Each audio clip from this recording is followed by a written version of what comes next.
आप देख रहे हैं श्री हरि कृपा आश्रम चैनल। संस्थापक स्वामी श्री हरि चैतन्य पुरी जी महाराज।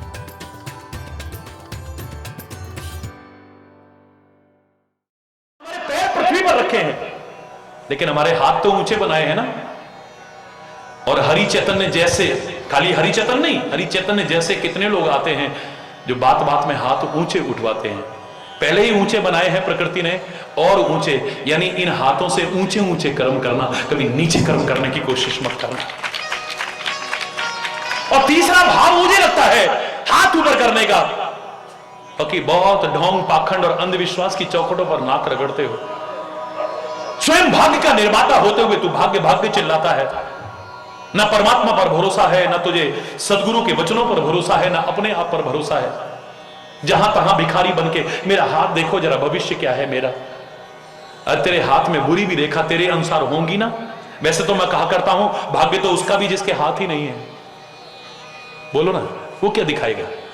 जिसके हाथ ही नहीं है भाग्य तो उसका भी होगा ना। लेकिन परमात्मा ने दिए हैं। अगर तुम्हें लगता है कि इसमें गलत रेखाएं हैं, बुरी रेखाएं हैं, ऊंचा करो। परमात्मा की, गुरु की, संतों की दृष्टि पड़ गई, तुम्हारी बुरी रेखाएं खत्म हो जाएंगी, अच्छी रेखाएं आएंगी। करो ना फिर अब। हरि बोल, हरि बोल, हरि बोल। एक बार फिर बोलेंगे, बोलो भद्रा हनुमान जी महाराज की। बहुत सौभाग्यशाली हैं आप और हम सब कि आज शनिवार के दिन, सभी दिन शुभ है मेरे विचार में तो, लेकिन आप लोगों की और सबकी भावना होती है मंगल और शनि को आप बहुत विशेष तौर से आराधना करते हैं। और आज ये प्रारंभ हुआ कार्यक्रम, कल का दिन आपको और मौका देगा। परिपूर्ण जोर से बोलना। और मैं आपको हनुमान जी में पूरी भागवत सुनाऊंगा बस। हरि बोल। बहुत भागवत सुनी होंगी आपने, बड़ी कथाएं सुनी होंगी। अभिमान से नहीं कह रहा, मैं हनुमान जी के अंदर भागवत दिखाऊंगा आपको, पूरी की पूरी भागवत दिखाऊंगा। वहां से भाव सृजन, भावनाओं के दर्शन आज आपको कराए हैं, कल आपको कराऊंगा। ग से गर्व, अभिमान नहीं है, इसलिए उनका नाम ही हनुमान है। हनु कहते ठोड़ी को। इंद्र के वज्र से टेढ़ी हो गई थी, तब इनका नाम पड़ा था हनुमान। बजरंगी बन गए थे ये। लेकिन हनुमान का एक सुंदर भाव मेरे विचार से लगता है कि जिसने अपने मान का, अभिमान का हनन कर दिया है, खत्म कर दिया है, वो है मेरा हनुमान। और भागवत का दूसरा अक्षर यही है, गा से गर्व भंजन हो जाए। जहां गर्व न रहे हमारे अंदर, अभिमान न रहे अंदर। हे गर्व भरा मस्तक मेरा। एक पंक्ति यहां से शुरू करते हैं और कल प्रारंभ करेंगे। ये गर्व भरा मस्तक मेरा, प्रभु चरण धूलि तक झुकने दे। ये गर्व भरा मस्तक मेरा, अहंकार विकार भरे मन को, अहंकार विकार भरे मन को, निज नाम की माला जपने दे।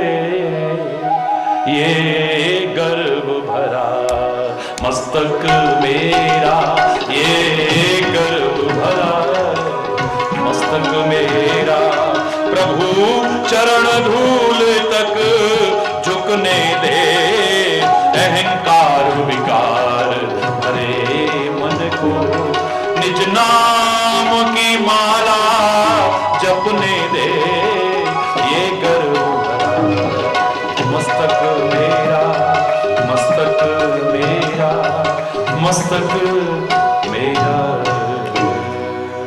ऐ परमात्मा, ये जो गर्व से, अहंकार से, अभिमान से अकड़ा हुआ मस्तक है, अपने चरणों में झुक जाने दे, बस दारू हो जाएगा। इसी भाव के साथ कल आगे बढ़ेंगे। आज यहीं पर अगर कोई गलत शब्द निकला हो उसके लिए क्षमा चाहता हुआ समय अभाव के कारण अपनी वाणी को विराम दूंगा।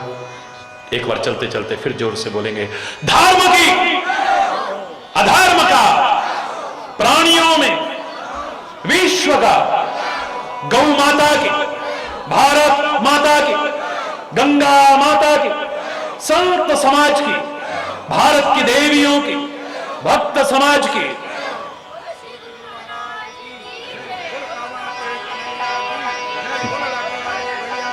बोलो वृंदावन बिहारी लाल की जय।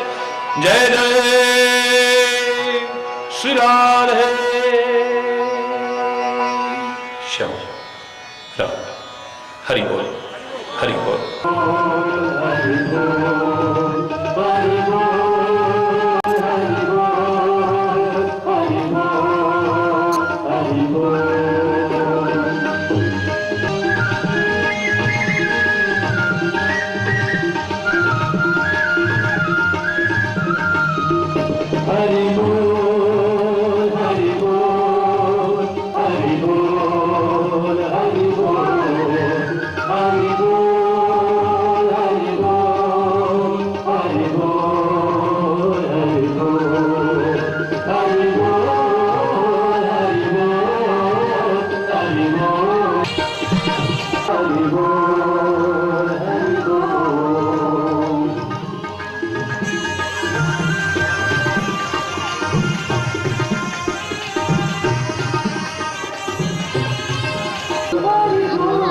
श्री श्री 1008 स्वामी हरिचैतन्य महाप्रभु जी इनके कर कमलों द्वारा दीप प्रज्वलित हो रहा है। जोर से सभी ने हरि बोल का नारा देना है। हरि बोल, हरि बोल, हरि बोल। महाप्रभु जी के साथ है महामंडलेश्वर श्री श्री 1008 स्वामी भगवतानंद गिरी जी महाराज, कैलाश आश्रम। मैं हरि कृपा सेवा समिति की ओर से सभी का यहाँ हरि बोल, हरि बोल। मुरलीधर लक्ष्मण राम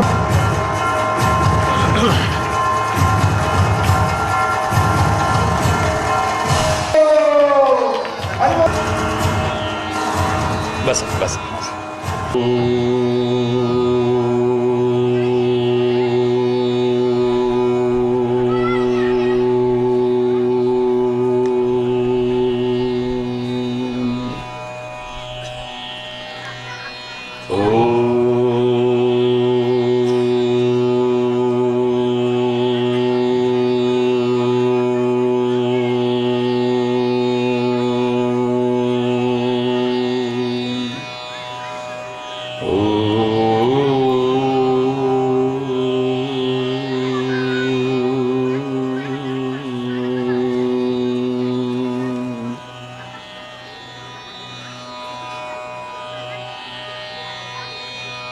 सर्वे भवन्तु सुखिनः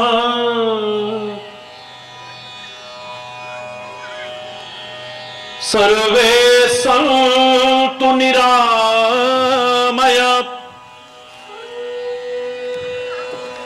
सर्वे भद्राणि पश्यन्तु मा कश्चित् दुःखभाग् भवेत्। ओम शांति शांति शांति।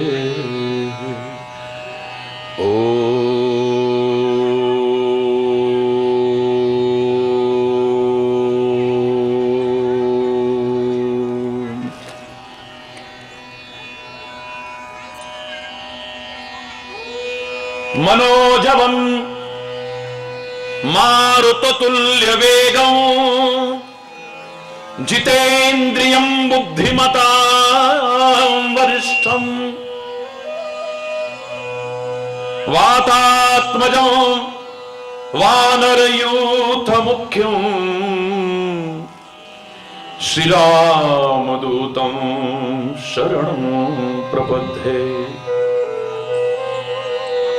ओम शांति शांति शांति।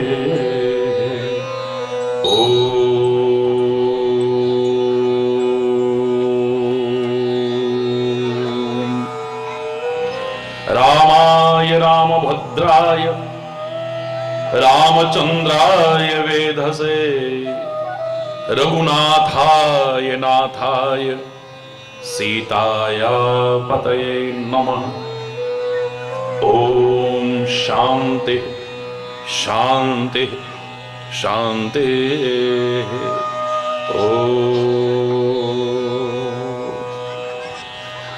चैतन्य शाश्वतं शांतं व्योमातीतं निरंजनं नादबिन्दुकलातीतं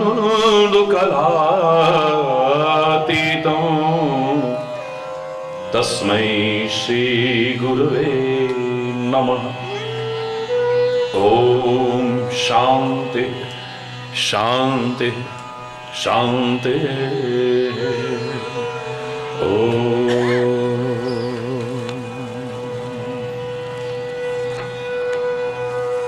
कल जहां विराम दिया था,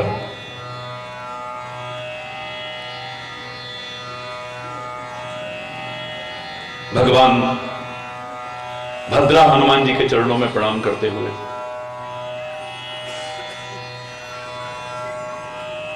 कि हमारा जीवन भी अभिमान रहित हो जाए,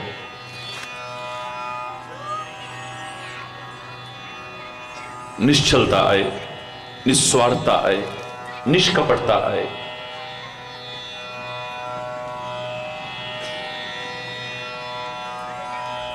जैसी हे प्रभु आपके जीवन में हमें देखने को मिलती है। अभिमान और भगवान का साथ नहीं हो सकता कभी भी, याद रखिए। अभिमान और भगवान का साथ नहीं होगा कभी भी। और वैसे भी अकड़ तो मुर्दे की पहचान है। मुर्दा अकड़ता है, जीवित व्यक्ति नहीं अकड़ता है। जीवित व्यक्ति में यदि अकड़ आने लग जाए तो you should consult your doctor. Doctor की सलाह लीजिए आप। डॉक्टर साहब, गर्दन बहुत अकड़ गई, हमारी कमर अकड़ गई, हमारी उंगलियां अकड़ गई हैं, जकड़ गई। अकड़ और जकड़ की पकड़ में आदमी कभी सुखी रह ही नहीं सकता है। चैलेंज करके कह रहा हूं, कभी नहीं रह सकता है। तो हमने जहां विराम दिया था, प्रार्थना करते हुए,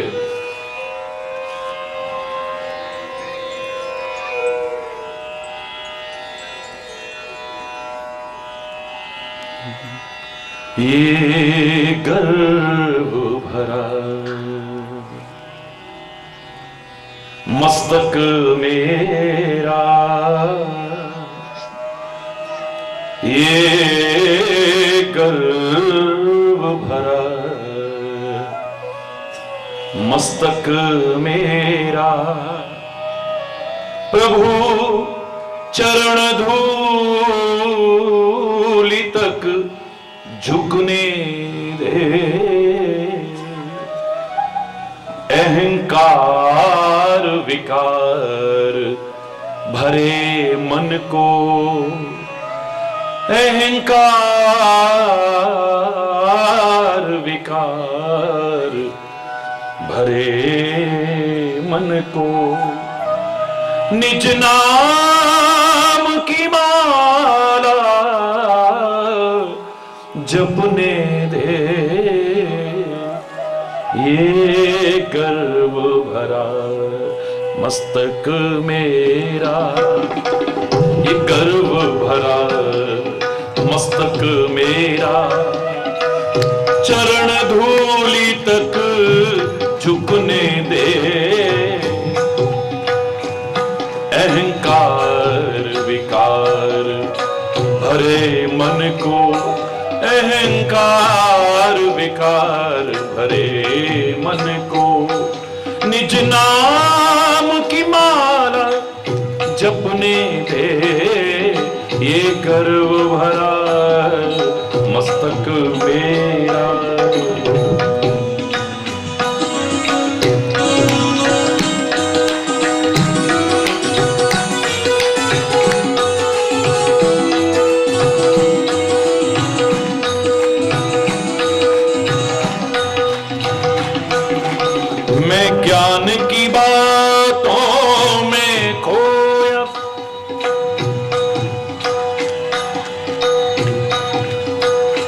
ज्ञान की बातों में खोया, कर्महीन बनकर सोया। आंख खुली तो मन रोया, जब आंख खुली तो मन रोया। जग सोए जाए मुझे जगने दे, ये गर्व भरा मस्तक मेरा, ये गर्व भरा मस्तक मेरा।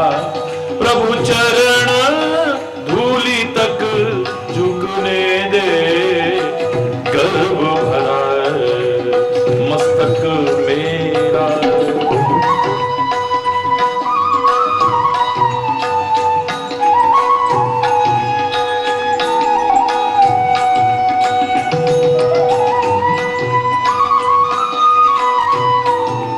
हरि बोल।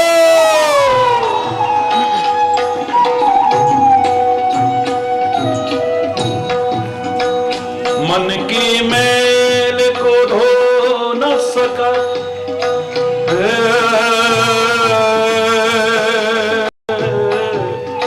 हरे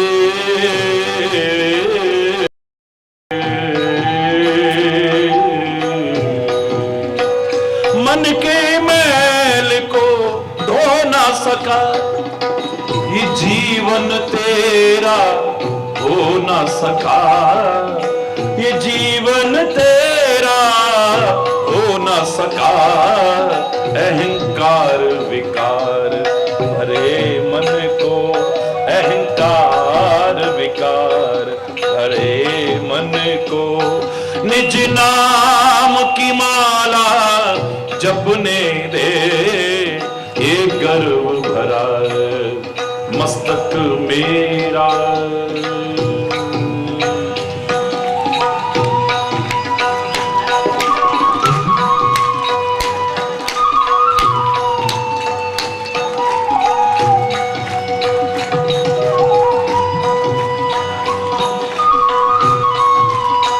हरि बोल।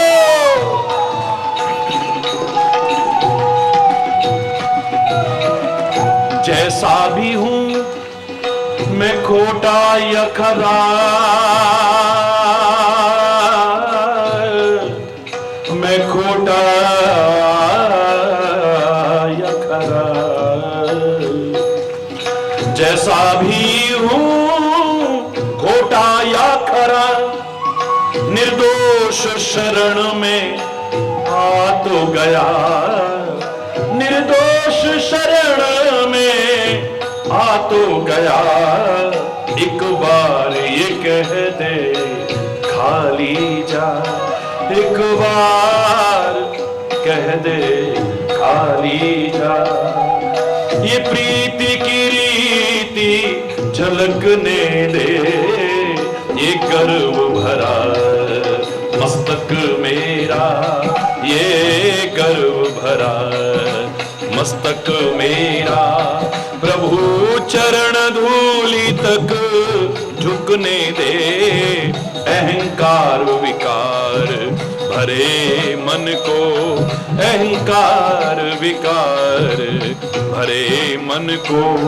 निज नाम की माला जपने दे, ये गर्व भरा मस्तक मेरा, ये गर्व भरा मस्तक मेरा, ये गर्व भरा मस्तक मेरा।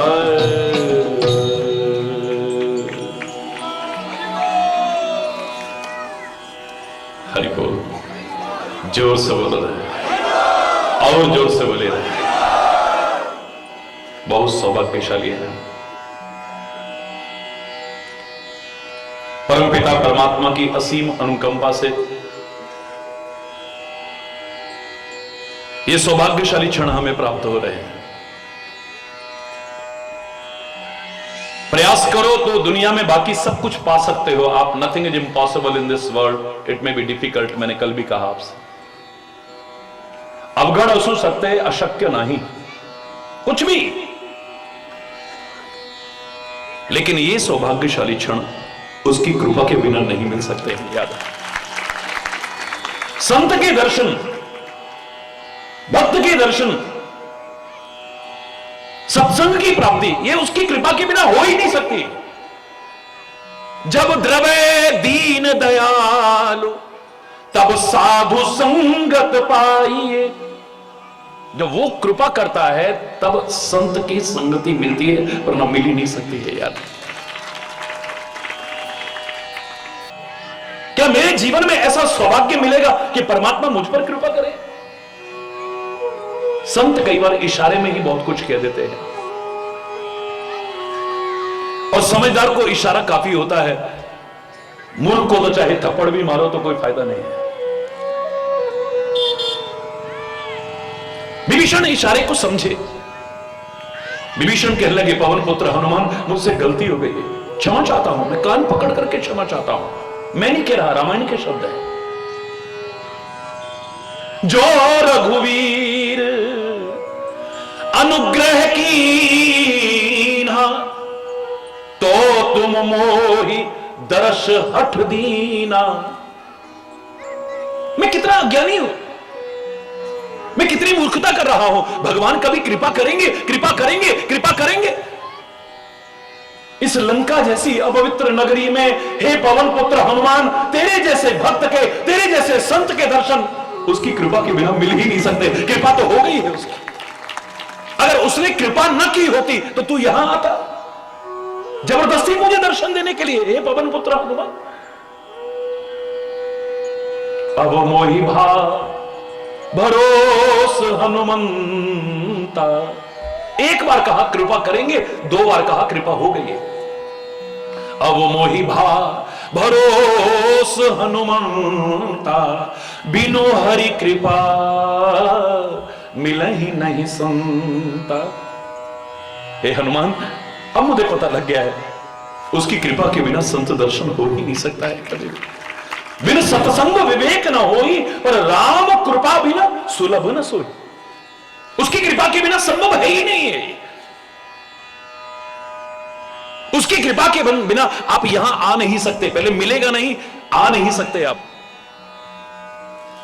पास से निकल जाओगे, आप अंदर नहीं प्रवेश कर सकते। और अगर किसी वजह से प्रवेश कर भी गए तो आप सुन नहीं सकते हो, और सुन लिया तो विचार नहीं कर पाओगे, यहीं झाड़ के चले जाओगे। और अगर विचार किया भी तो जीवन के आचरण में नहीं ले पाएंगे, और जब तक जीवन के आचरण में न उतरा तो सब बेकार है। याद रखना, हम कोई भी मांगलिक कार्य प्रारंभ करते पहले मंगलाचरण करते हैं। मैंने भी प्रवचन प्रारंभ किया, पहले मंगलाचरण किया है। और मंगलाचरण का तात्पर्य मात्र श्लोक नहीं, मंगलाचरण यानी मंगलमय आचरण भी हो जाए तब मंगलाचरण की पूर्णता होती है। याद रखें, उसकी कृपा से जो संत मिले हमें, उसकी कृपा से जो महापुरुष मिले हमें, उसकी कृपा से जो सद्गुरु मिले हमें, उनकी कृपा से जो सत्संग मिला, अब हमारा प्रयास भी कुछ होना चाहिए कि हमारे जीवन में जो परिवर्तन आना चाहिए वो परिवर्तन आए, दिखे।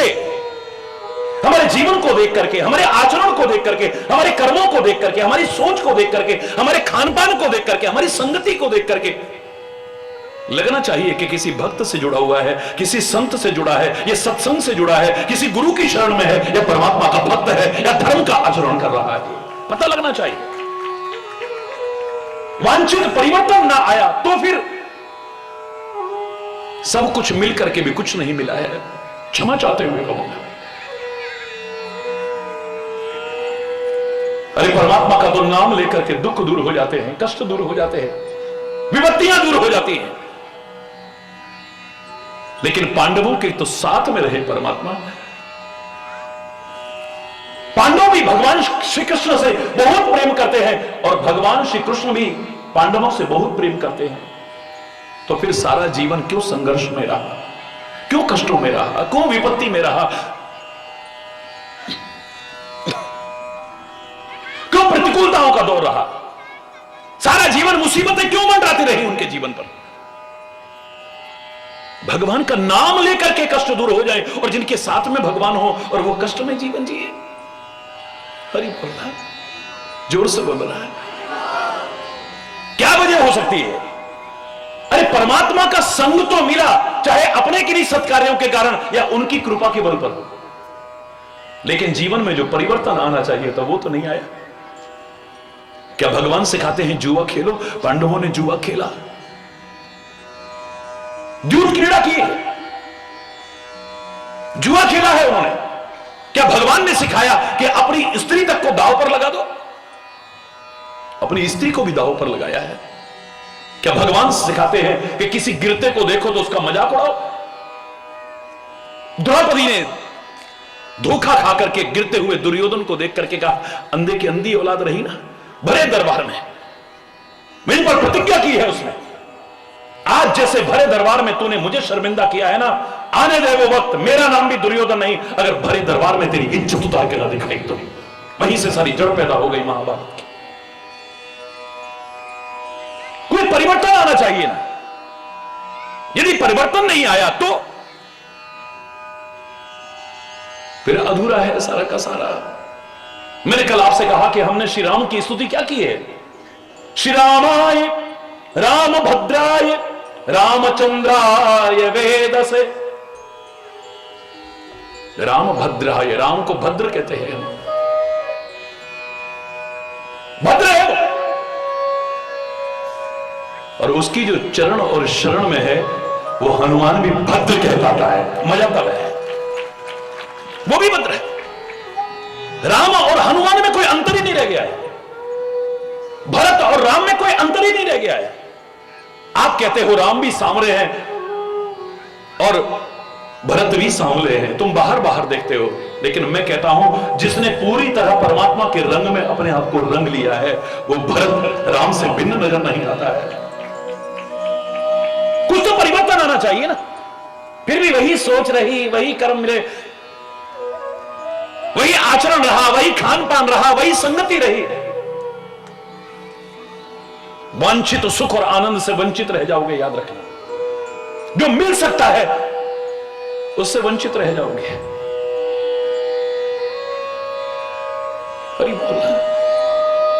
मैंने द्रौपदी को भी देखा, गलतियां उससे हुई, और इंसान कौन है जो एक बार गलती हो जाए तो बार बार न करे? जो गलती कर सुधर जाए उसे इंसान कहते हैं, और जो गलती को न दोहराए उसे इंसान कहते हैं। रिपीटेशन ना हो।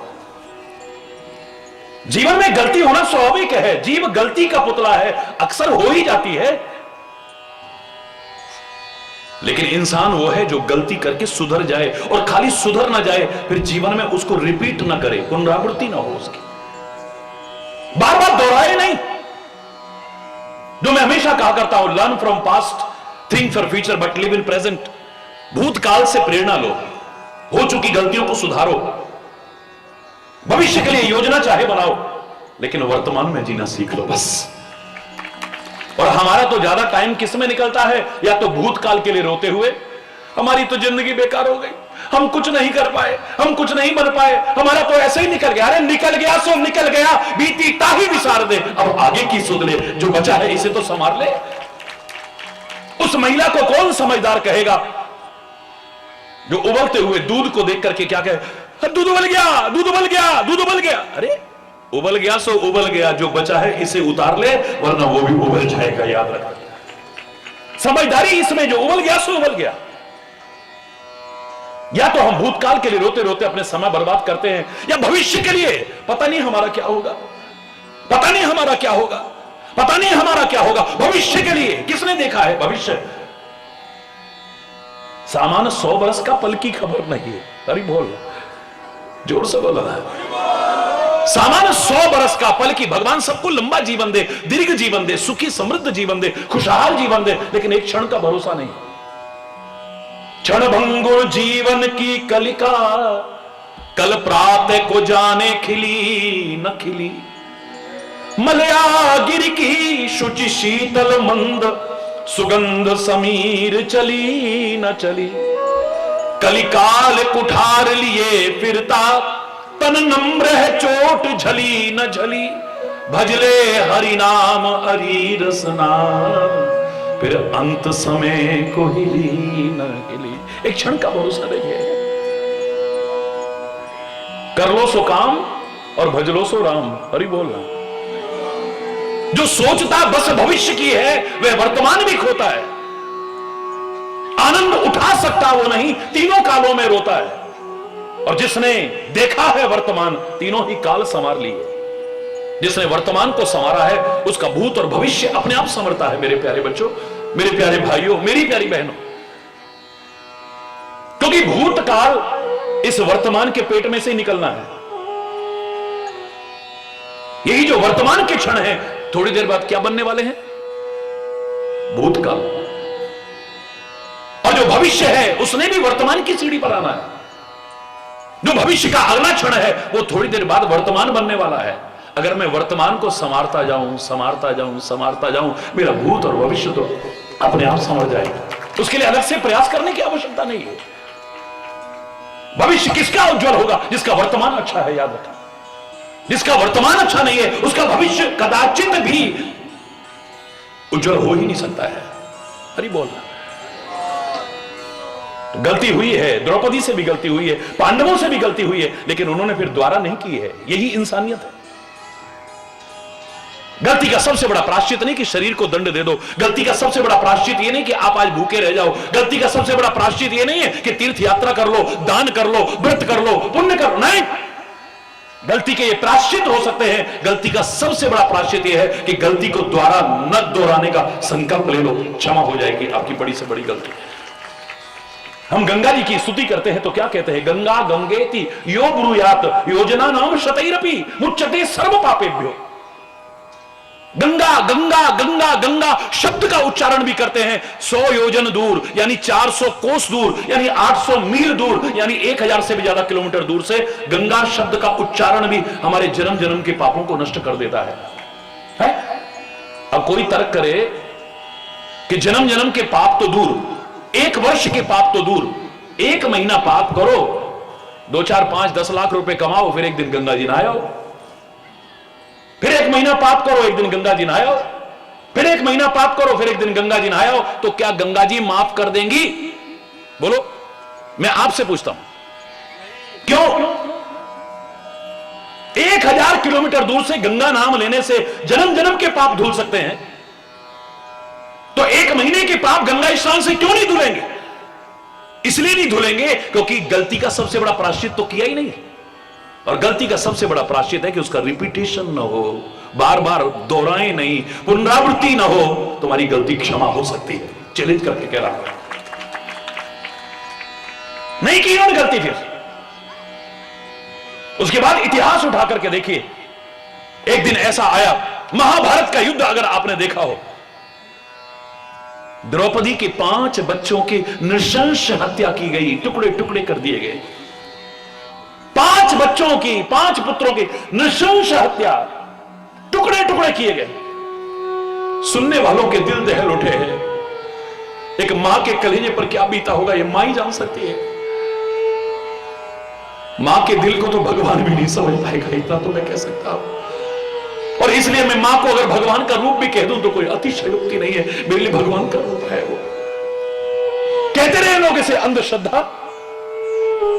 अरे मैं ढोंग पाखंड के खिलाफ हूं, आडंबर के खिलाफ हूं, अंधविश्वासों के खिलाफ हूं, लेकिन माता पिता के प्रति सम्मान की भावना रखना अंधश्रद्धा नहीं है। मैंने कल भी कहा, अपने संतों के, अपने भक्तों के प्रति, अपने तीर्थों के प्रति, अपने देवों के प्रति, अपने अवतारों के प्रति, अपने राष्ट्र के प्रति श्रद्धा रखना यह अंधश्रद्धा नहीं हो सकती है कदाचित। इन्हें जो अंधश्रद्धा कहता है, मैं तो उन्हीं को अंधा कहता हूं,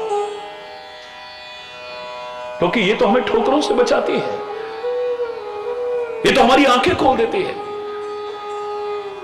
हमें ढोंग और पाखंड में जीना नहीं सिखाती, हमारी कमियां दूर करती है।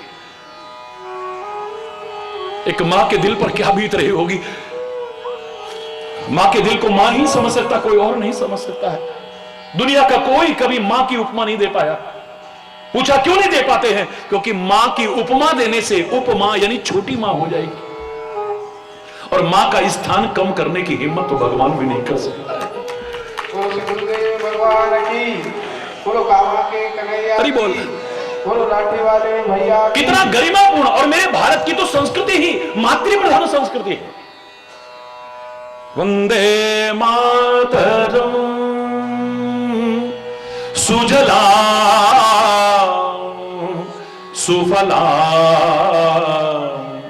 मलयज शीतला शस्य श्यामला मातरम वंदे मातरम वंदे मातरम।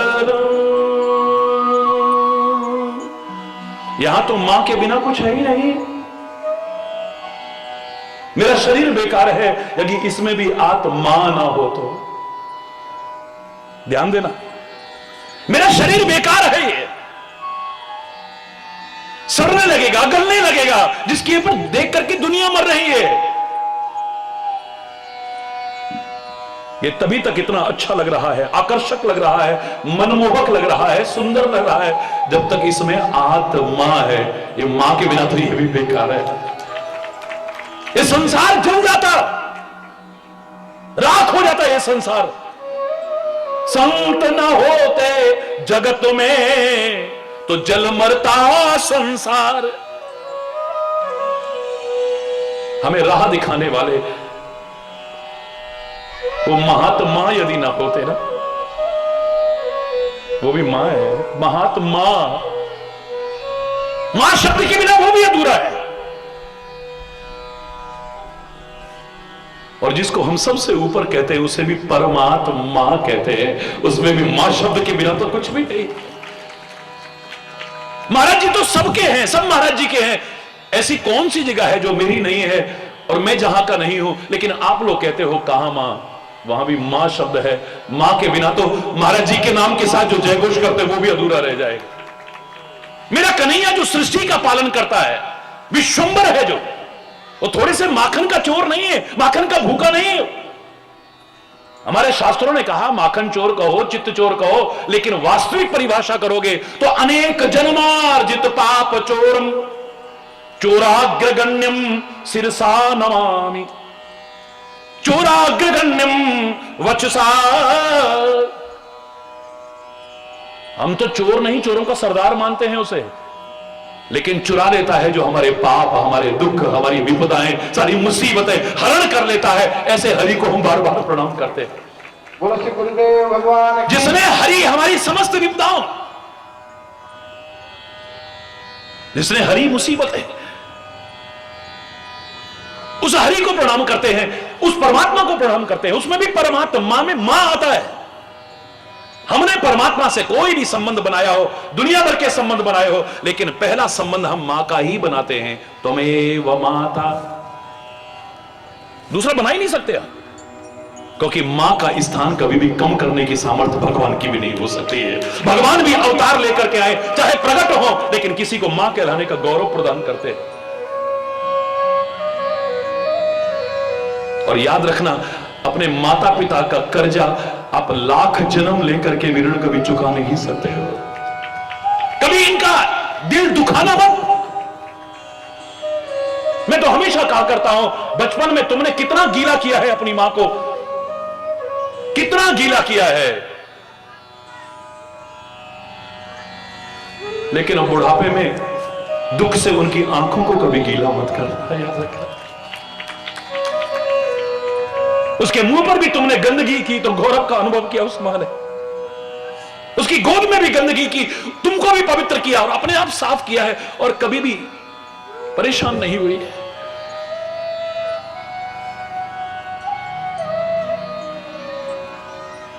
हरि बोल। अपने बूढ़े वृद्ध माता पिता को कुछ और दे सको न दे सको कोई बात नहीं है। सोना मत देना, चांदी मत देना, हीरे जवाहरात मत देना, मेवा मिष्ठान भी मत देना। सुबह शाम बड़ी श्रद्धा से प्रणाम करके पूछना, आई बाबा कैसे है, कैसा है, चांगला है, ठीक हो। मैं कह रहा हूं आपने सब कुछ दे करके भी अगर प्यार से इतना नहीं कहा तो अधूरा है, और इतना कह दिया ना सब कुछ मिल गया, सब कुछ मिल गया। कैसे हो आप, ठीक है आप,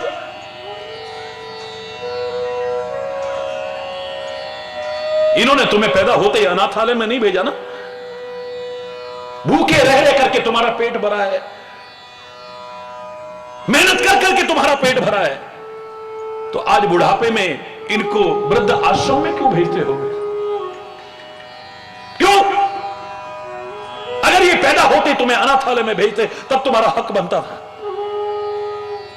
कमाल है, बड़ा आश्चर्य होता है कि एक मां के पेट में 6 बच्चों के लिए जगह हो सकती है। कैसा पोट होगा वो है?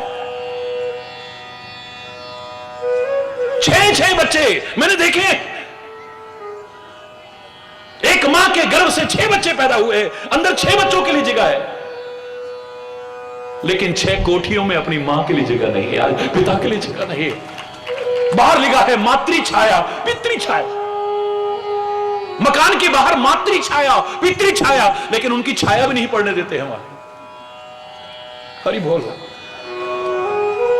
मैं कहता हूं कुछ और ना सीख सको ना, इतना सीख लो, भगवान आपको लंबी उम्र दे, लंबी आयु दे, दीर्घ आयु।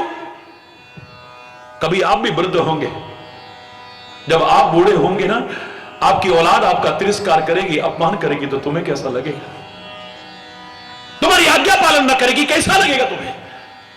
अगर तुम्हें अच्छा नहीं लगेगा तो तुम्हारे माता पिता को भी अच्छा नहीं लगेगा। याद, मैं तो कहता हूं हमारे शास्त्रों ने कहा, आधी पंक्ति में सिखाया, आत्मनः प्रतिकूलानि। अपनी आत्मा को जो प्रतिकूल लगता हो वो व्यवहार कभी भी औरों से करने की कोशिश मत करो। बस इतना भी सीखना काफी है। जो अपनी आत्मा को प्रतिकूल लगता हो व्यवहार कभी मत करना। आपका कोई अपमान करे कैसा लगेगा?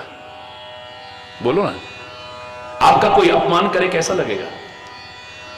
तो आप किसी का अपमान क्यों करते हो? फिर आपको कोई गाली दे कैसा लगेगा? आपसे कोई अकड़ की बात करे कैसा लगेगा तुम्हें? आप क्यों करते हो? आप स्पष्टवादी बनकर के जला कटा सुना देते हो, आपको कोई सुनाने लगे तो कैसा लगेगा? आपकी बेटी ससुराल में अगर दुखी हो तो कैसा लगेगा? तो किसी की बेटी जो तुम्हारे घर में बहू बन करके आई है उसको क्यों सताते हो? बस इतना ही कहूंगा। जो व्यवहार तुम्हें अपने लिए अच्छा नहीं लगता है, तुम्हारे साथ कोई ऐसा करे कैसा लगेगा? कुछ ही मामले में भी देख लेना आप। मैंने भारत की पदयात्रा की है 23,000 किलोमीटर की, 2.25 वर्ष तक पैदल चला हूं ईश्वर की कृपा से। हिमालय की चोटियों तक गया हूं, 22,500 फीट की हाइट तक तो मैं रहा हूं। बहुत कुछ मिला मुझे। एक अपना प्रैक्टिकल उदाहरण मैंने सुनाया था, याद करो। हिमालय में चल रहे थे हम लोग, बहुत सीधी चढ़ाई थी, बहुत लोग साथ में थे। महाराज जी प्लीज थोड़ी देर बैठ जाइए। साथ में सबकी भावनाओं का सम्मान करना चाहिए, चाहे परिवार में हो, चाहे ऑफिस में हो, चाहे कहीं पर भी हो, एक दूसरे की भावनाओं का सम्मान करना चाहिए। कमजोर से कमजोर कड़ी भी अपना महत्व रखती है। कमजोर से कमजोर कड़ी भी टूट गई तो आपकी चेन बेकार हो जाएगी, इतना याद रखना। चेन बेकार। बैठाया उनको बड़े प्यार से, मैंने कहा बैठो। सबने प्रणाम किया, थोड़ा थोड़ा प्रसाद वितरण किया, थोड़ा थोड़ा जल सबने पिया। उसके बाद प्रार्थना की सभी ने मिलकर के, महाराज जी वो प्रसाद भी दो ना। इशारा था कि कुछ सुनाइए।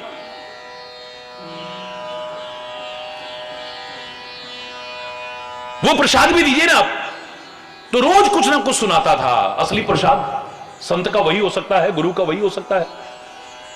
खाली सेब संतरे केला बना, इनका भी महत्व है, उनके छुए स्पर्श किए आशीर्वाद है, लेकिन असली उनका प्रसाद तो क्या है? जो उनके मुखारबिंद से वाणी निकल रही है, आपके लिए वही प्रसाद है। और उनकी सबसे बड़ी और सबसे सच्ची सेवा भी यही है कि आप उसके अनुसार अपना जीवन बना लो, बस। महाराज जी को सुनाइए ना प्लीज। उस दिन पता नहीं मेरा मन नहीं किया, सच्ची घटना है ये। मैंने अपनी पदयात्रा की पुस्तक में भी उल्लेख किया है इसका। रोज सुनाता था, आज पता नहीं क्या हुआ, बस मैंने जोर से बोला राम। क्या बोला? जोर से बोलो, और जोर से बोलो, सारे मिलकर के बोलो। मैंने एक बार राम जोर से बोला तो पहाड़ों में, जहां घाटी में थे हम, तो आप भी अगर कभी गए हो तो आपको जानकारी होगी, जहां चारों ओर से पहाड़ घिरे होते, घाटी होती है जो, उसमें आवाज इको होती है, गूंजती है। मैंने एक बार कहा राम, 4 बार आवाज आती है राम राम राम राम। महाराज जी प्लीज कुछ सुनाइए ना। मैंने कुछ नहीं सुनाया। मैंने एक बार फिर जोर से बोला तेरा भला हो। क्या हो कहा? तेरा भला हो। मैंने एक बार कहा तेरा भला हो, 4 बार आवाज आती है तेरा भला हो, तेरा भला हो, तेरा भला हो। महाराज जी प्लीज कुछ सिखाइए ना, कुछ समझाइए ना। अरे और क्या सिखाऊं, तुम्हें समझ में नहीं आया? एक इंसान तो क्या, बर्फ और पत्थर की चट्टान से भी जैसा मैं व्यवहार कर रहा हूं 4 बार लौटा करके दे रही है, तो तुम इंसानों से प्रतिकूल व्यवहार की कामना कैसे करते हो? मैंने अगर इन पहाड़ों और चट्टानों से भी कहा होता, पत्थर और बर्फ की चट्टानों से भी कहा होता कि तेरा बुरा हो, तो ये क्या कहती? ना ना तेरा तो भला हो, ना ना तेरा तो भला। कभी नहीं कहती है। जब एक बर्फ और पत्थर की चट्टान से भी हम जैसा व्यवहार कर रहे हैं 4 बार लौटा करके दे रहा है। ये तो संत की विशेषता हो सकती है। आप उसका अपमान करें फिर भी वो सत्कार करे, आप उसका बुरा चाहें, बुरा करें तो भी आपका भला चाहे और भला करे, वो संत ही हो सकता है, कोई और नहीं हो सकता। बाकी तो सामान्यता आप जैसा करोगे आपको वैसा ही मिलेगा। अरे बोल, जोर से बोल रहा। तो मैं बता रहा था परिवर्तन ना आया तो बेकार है। वहां देखा द्रौपदी के सामने जब सूचना आई है, उसके हृदय की मेरी हिम्मत नहीं है जो मैं वर्णन कर सकूं। मां को मां ही समझ सकती है, कोई और नहीं। हमसे कोई कहे यहां आकर के क्या मिलता है, अरे तू आके देखना। भगवान का नाम लेकर के क्या मिलता है, अरे लेके देखना, क्या बताएं तेरे को। हम भी पढ़े लिखे हैं, कोई मूर्ख तो हम भी नहीं है। अभिमान से नहीं कह रहे, तेरे को समझाने के लिए कह रहे। उच्च शिक्षा हमने भी ली है, हायर एजुकेशन ली है, तो पागल तो हम भी नहीं है जो ऐसे ही लिए जा रहे हैं। क्या मिलता है ये तो लेके देखना। इस देश के लिए बलिदान देकर के क्या मिलता है ये तो वीर अमर शहीद जान सकते हैं। तू क्या समझेगा इस बात को? एक भौरे को कमल के उन पत्तों में, कमल की पंखुड़ियों में अपनी जान देकर के क्या मिलता है ये तो भौरा जान सकता है। एक पतंगे को दीपक की लौ पर जल करके मर मिट करके क्या मिलता है ये तो पतंगा जान सकता है, तुम नहीं जान सकते हो। माता पिता के लिए समर्पित भाव रहकर के क्या मिलता है ये तो श्रवण कुमारी ही जैसे लोग समझ सकते हैं, दूसरा कौन समझेगा?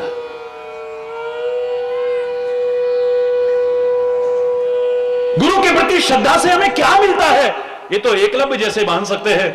चाहे गुरु सामने स्वीकार करे ना करे, लेकिन मेरे मन की श्रद्धा अगर है, आस्था अगर है, तो मैं मूर्ति जिसको लोग कहते हैं वो बना करके भी वो पालूं जो उनके साथ रह करके भी लोग नहीं पा सकते।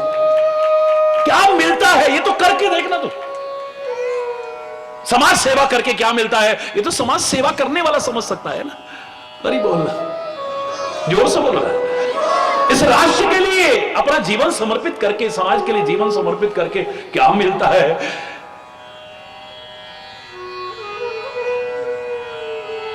ये तो करके देख पहले। थोड़ा निकलना, आगे बढ़ तो सही जरा। तेरे तो मस्तिष्क के पट भी बंद है, तेरे तो हृदय के कपाट भी बंद है, कुछ समझने को तैयार नहीं है और तू कहता क्या मिलेगा। हां, शराब पी करके कभी नहीं कहा तूने क्या मिलता है। तंबाकू का सेवन करके तूने कभी नहीं कहा क्या मिलता है। जुआ खेल करके कभी नहीं कहा क्या मिलता है। कुकर्म करके कभी नहीं कहा क्या। तब कोई प्रश्न नहीं होता। अगर तब तेरे मन में भी प्रश्न आता, किसी से ना पूछता, तेरी जिंदगी संवर जाती, बच जाता विकारों से, गंदे व्यसनों से बच जाता था। तब नहीं पूछता है क्या मिलता है। हरि बोल।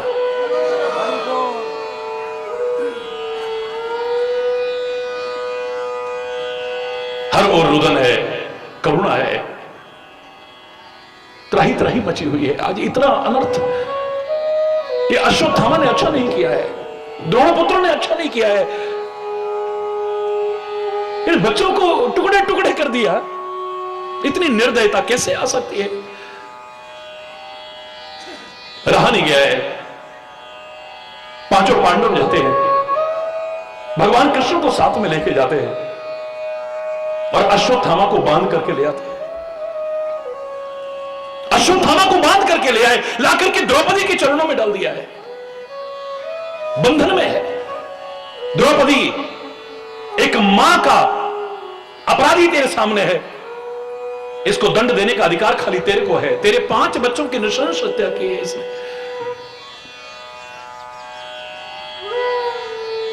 तेरे मन में जो आई ये बिल्कुल असहाय बनकर के तेरे चरणों में पड़ा हुआ है, तो जो दंड देना चाहे दे दे। लेकिन देखो, गलती कर सुधर जाए उसे इंसान कहते हैं। परमात्मा का साथ नजर आए, गुरुओं का साथ नजर आए, धर्म का साथ नजर आए, तब पता लगे ना कुछ। द्रौपदी कहती है बहुत गलतियां कर चुकी हूं, आज तो मैं इतना कह सकती हूं इसके बंधन खोल दो। क्या कहती हो द्रौपदी? इतनी लड़ाई करके हम लाए, इतनी मेहनत करके इसे बंधन में बांध करके लाए, और तुम कहती हो बंधन खोल दो, बंधन मुक्त कर दो। बोले हाँ, इसे खोल दो, खोल दो इसे। युद्ध भूमि में वीरों की तरह युद्ध करते हुए चाहे जो दंड देना, लेकिन कायरों की तरह यहां मैं इसे दंड नहीं दे सकती। क्यों नहीं मारना चाहती हो? क्यों दंड नहीं देना चाहती हो? बोले क्योंकि मैं मां हूं। मां का दिल क्या होता है मैं अच्छी तरह जानती हूं। मेरे अपने बच्चों की हत्या होने पर मुझे कैसा लगा मैं जानती हूं, इसलिए मैं और किसी मां को भी उस दर्द से गुजरने को तैयार नहीं कर रही। ये परिवर्तन ना आया तो बेकार है।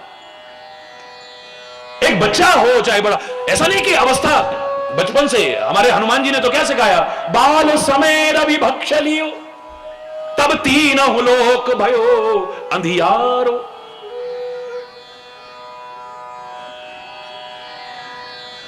त्राही त्राही मच गई थी, अंधकार छा गया था बचपन में ही। छोटी सी अवस्था में सूर्य को निगल लिया। और मैंने कल आपसे कहा था, मुझे लगता है, मेरा इस पर कोई संदेह नहीं है कि उन्होंने सूर्य को भी निगला, भगवान है वो। लेकिन मुझे अपने लिए, शिक्षा के लिए लगता है कि ज्ञानार्जन के लिए कोई उम्र का तकाजा नहीं है। एक छोटा सा बच्चा भी ज्ञान सीख सकता है। सूर्य को अंदर निगल करके ले जाना यानी अंदर प्रकाश करना। ये सूर्य तो बाहर ही प्रकाश कर सकता है ना, ये चंद्र बाहर ही प्रकाश कर सकता है, अग्नि बाहर प्रकाश कर सकती है, दीपक बाहर प्रकाश कर सकता है, लेकिन अंतर में तो संत वाणी प्रकाश कर सकती है। ज्ञान का उजाला हो सकता है, सारा तमस मिट सकता है। अंदर का तमस मिटाने के लिए तो ज्ञान की आवश्यकता है। ये सूर्य प्रकाश का प्रतीक है, प्रकाश ज्ञान का प्रतीक है। मुझे लगता है कि बाल्यावस्था में ही ज्ञान अपने अंदर ले गए। अरे बोल, ज्ञानार्जन बाल्यावस्था से ही किया है। ज्ञानी नाम अग्रगण्यम अतुलित बलधामम हेम शैलाबुदेयम धनुज बन कृशानुम ज्ञानी नाम अग्रगण्यम। ज्ञानी नाम अग्रगण्य है। बाल्यावस्था से ही ध्यान, और कहीं नहीं है। आपको लग रहा है खेल में, कूद में, फलाने में, ये तो हमको सिखाने के लिए है। परमात्मा जो सब कर रहे हैं उनको करने की आवश्यकता नहीं है। अवतार का तात्पर्य क्या है? नीचे उतर आना। अवतरण यानी नीचे उतर आना। मैं तो कहता हूं भगवान का ही अवतार नहीं होता है, माता पिता का भी अवतार होता है। बहुत पढ़े लिखे हैं, बहुत शिक्षित हैं, बहुत उच्च चिंतन है, लेकिन एक छोटे से बच्चे को अब ये को मां बाप का स्तर है। ये अपने स्तर से नीचे उतर आए हैं, काहे के लिए? बच्चे को सिखाने के लिए। यह अवतार है माता पिता का। एक शिक्षक कितना पढ़ा लिखा है, कितना पढ़ा लिखा है, लेकिन जब पहली क्लास में क से कबूतर, ए फॉर एप्पल, आ से अनार है, उसका स्टैंडर्ड है अपने स्तर से नीचे उतर आया है। खाली किस लिए? कि विद्यार्थी कुछ सीख सके। माता पिता बच्चों को सिखाने के लिए, शिक्षक विद्यार्थियों को सिखाने के लिए, संत समाज को सिखाने के लिए, गुरु शिष्य को सिखाने के लिए, और मैं कहूंगा भगवान दुनिया को सिखाने के लिए इनके स्तर पर उतर करके सिखाते हैं, तभी सीख पाते हैं। मैं अपने स्तर की चर्चा करूं, अगर यहां पर बैठ करके एक संत अपने चिंतन के स्तर की अगर चर्चा करे, बहुत से लोगों के तो सिर के ऊपर से निकल जाएगा, समझ में नहीं आएगा कुछ। अरे बोल, मेरा उद्देश्य पांडित्य प्रदर्शन नहीं होना चाहिए। मेरा उद्देश्य है कि सामने सुनने वालों को कुछ समझ में भी आ रहा है या नहीं आ रहा है। हरी बोल, जोर से बोलो। क्योंकि उद्देश्य आपको सिखाना है ना, आपको कुछ बनाना है ना, आपको समझाना है ना, और वो आपको आपके स्तर पर आकर के ही सिखा सकते हैं।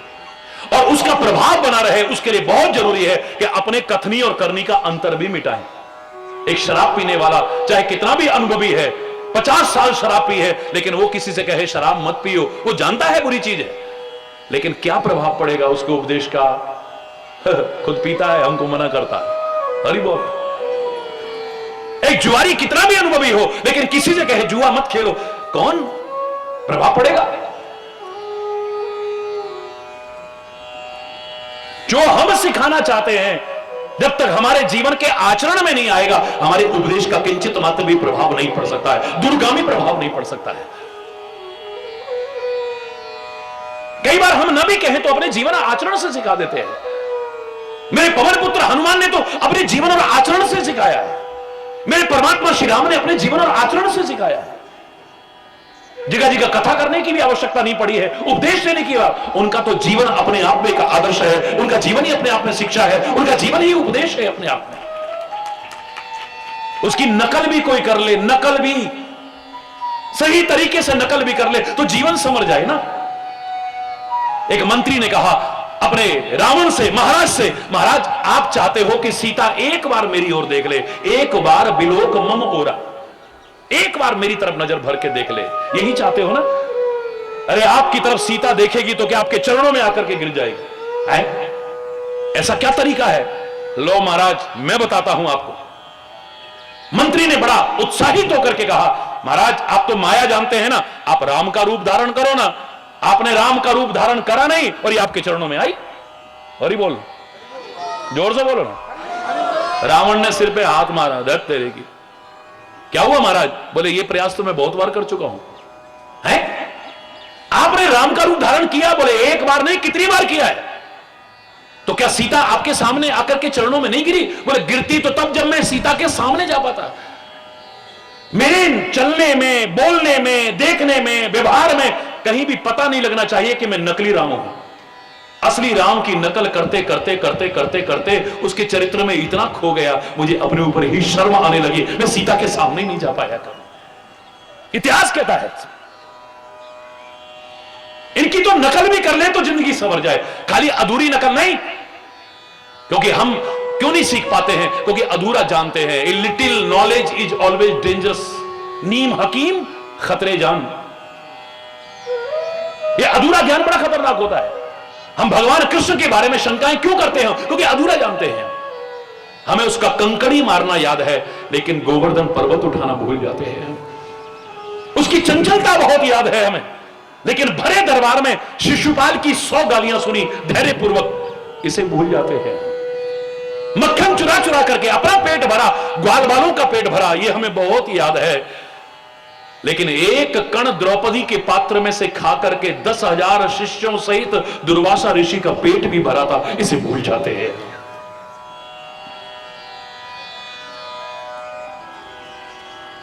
उसकी चीर हरण की लीला तो हमें याद रहती है, लेकिन भरे दरबार में एक अबला का चीर ऐसा बढ़ाया कि चीर का ही अवतार धारण कर लिया है। नारी में साड़ी है कि साड़ी में नारी है, समझ में नहीं आ रहा है। कहां से इतनी लंबी साड़ी आई होगी जो 10,000 हाथियों की ताकत वाला दुशासन खींचते खींचते हार गया, लेकिन साड़ी कम नहीं होती है। कहां से आई होगी? कौन सी फैक्ट्री की बनी हुई थी वो? हमें उसके गंवार ग्वाले का रूप याद है, गाय चराता था, लेकिन गीता का ज्ञान भी उसके मस्तिष्क में, उसे भूल जाते हैं। गाय चराते चराते भी अपने मस्तिष्क की मनोभूति को इतना ऊंचा उठाया है, जब समय आने पर उसका चिंतन निकला महाभारत की युद्ध भूमि में, दुनिया वाह वाह कर उठती, वाह वाह वाह। कोई सानी नजर नहीं आता इस गीता का। अरे बोल रहा, जोर से बोल रहा है। बाल्यावस्था हो या वृद्धावस्था हो, अपने जीवन और आचरण से तो हमें सिद्ध करना है कि हम कैसा जीवन जी रहे हैं। आप रामायण को देखें और एक तरफ महाभारत को देखें, मैं दोनों का समन्वय करके बता रहा हूं कि वहां पर ये बच्चों की कथा भी मैंने आपको सुनाई, बाल और वृद्धावस्था की भी कथा सुना था। एक वृद्ध है, मानव नहीं, पक्षी है, जिसके परिवार की कोई वधू नहीं है, जिसके परिवार का कोई सदस्य नहीं, जिसकी अपहरण करने की कोशिश की जा रही है, जिसके साथ अत्याचार हो रहा है। रावण को देखा एक नारी को ले जाते हुए, हा राम हा राम हा राम पुकारते हुए, हरि बोल रहा है।